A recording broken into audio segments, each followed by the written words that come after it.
Hey guys, welcome back to the channel. I've got another video from English Heritage, the second episode of How England Was Made, episode 2.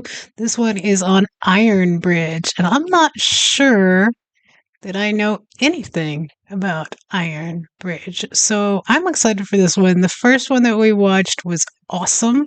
So if this does well and you guys enjoy these, maybe we can go through all of these episodes. I don't know exactly how many there were. But we can work on it. We'll figure it out.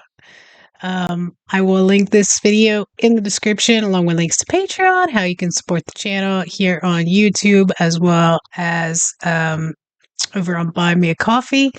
But let's go ahead and jump into this. Here in beautiful rural Shropshire on the River Severn sits a key landmark in England's industrial history. This bridge was erected in 1779 and was one of the first freestanding cast iron structures anywhere in the world. It was part of a revolution in design and engineering that would see iron become much more widely used in construction around the globe. I'm Rob Bell, engineer and adventurer, and I'm exploring some of the most fascinating and significant sites in England's industrial history. And we're here at the Iron Bridge because this marks the beginning of the Industrial Revolution, the rise of coal, and a shift in the way people lived and worked that continues to this day. To find out more about this industrial icon, I'm meeting English heritage historian Matt Thompson. Can you guys send me the name of this town or village or whatever it is in the comments, because it looks like it's out of a storybook. I would love to do another video just getting a better look at this town.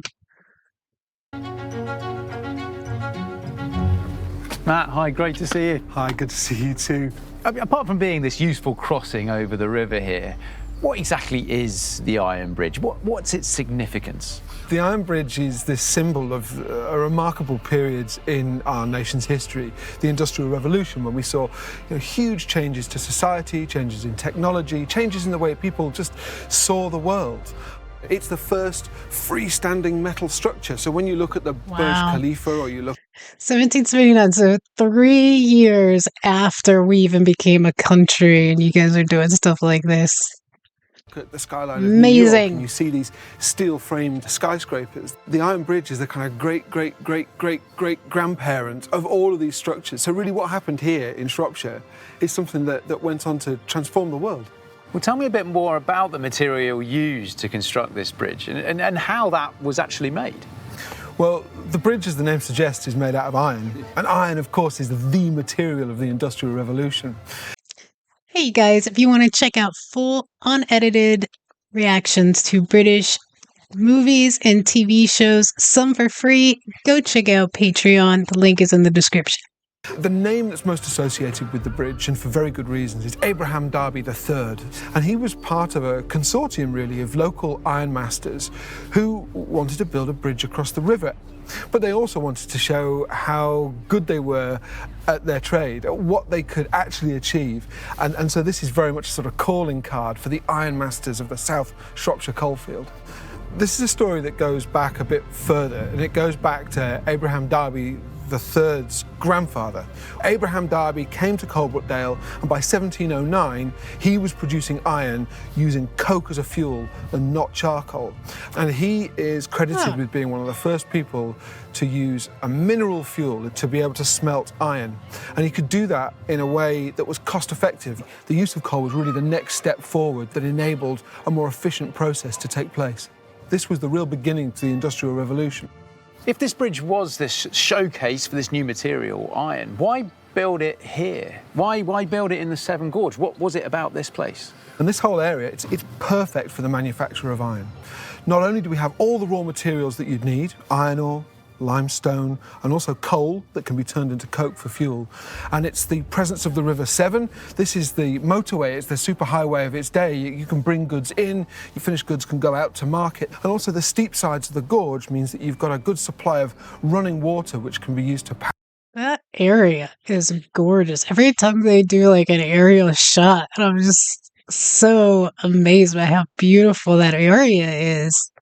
I love that mix of like kind of like a small town village, or with still having,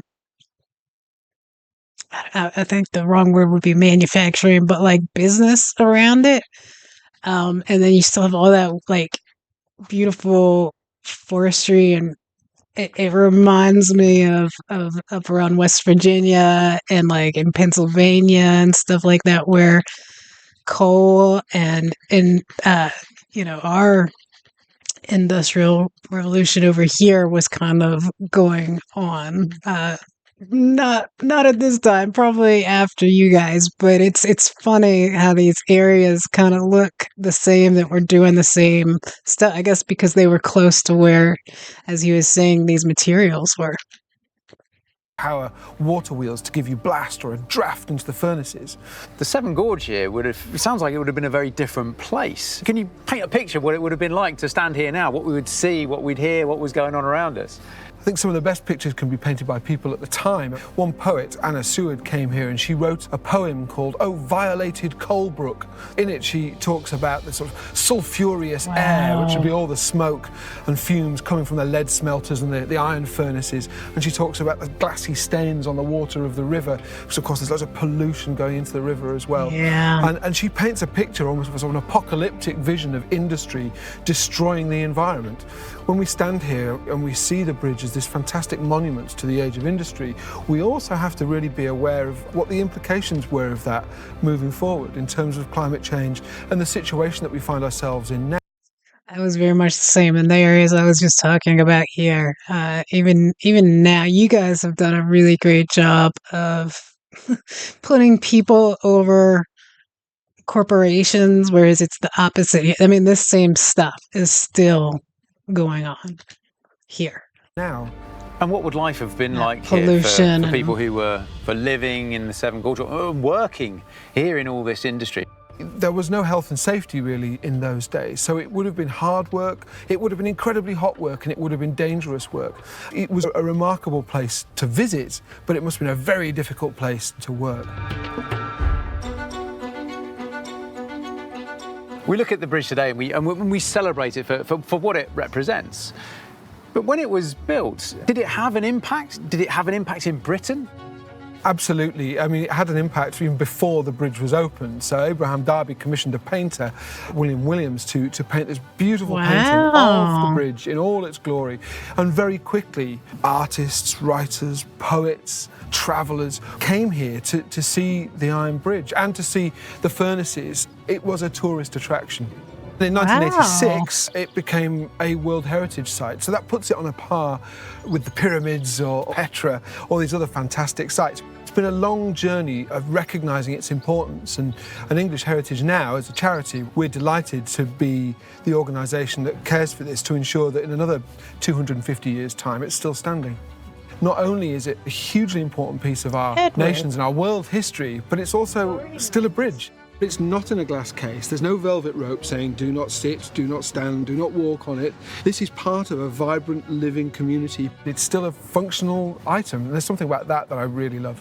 And it feels like a real privilege to be able to do that, to come and stand, to see it, to walk across it, use it as it was first intended, to get from one side of the river to the other. Matt, thank you so much for your time today. Thank you.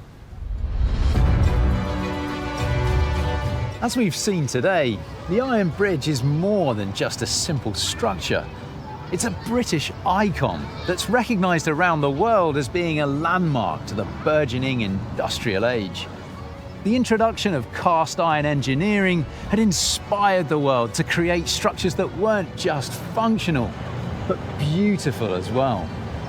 The Iron Bridge is accessible to visitors year-round, and it's the perfect place to take a break and enjoy the beautiful scenery of the Severn Gorge. was Check awesome. the English Heritage website for great video. They put out such wonderful videos, and I like that they throw in like, yeah, this was a pollution problem. Like here, especially now, the way things are with who's in charge of everything. They probably wouldn't even mention it. They probably wouldn't. It would get glossed over completely, and it would just be like, "Yay, corporations, good, pollution, good." Um, but you guys are much better than us, frankly. So, yeah, awesome video. I liked it a lot. Probably will try to go on to episode 3. As long as these videos do pretty well with you guys. But let me know your thoughts, and let me know if you are from this area or from around it, what you think about it. Is it as gorgeous in person as it looks in video? Let me know in the comments. Don't forget to like, share, subscribe, and I will catch you guys tomorrow with something else.